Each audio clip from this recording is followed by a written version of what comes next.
I wanted to make this video because somebody posted a week or two ago about their rear door not wanting to shut.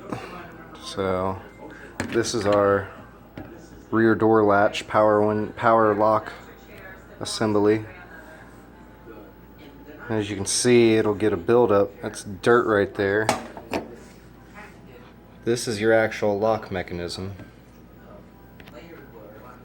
So when you hit,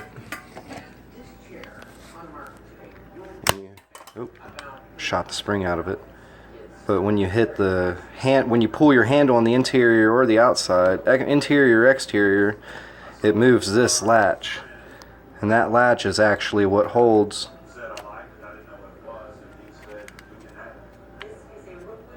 that's how your door latches. So what's happening is all that dirt and debris and shit is making this stick up here.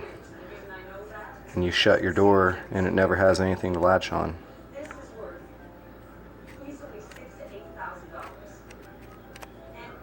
That's what you end up with. So take these out. I put the screws in so it wouldn't come flying apart on me. Make sure not to let it come slide apart on the back because it looks like there's a bunch of springs inside of there. Just take the two screws off, pull the front cover off, clean this, clean the plate, grease it all back up, put it back together. Call it a day.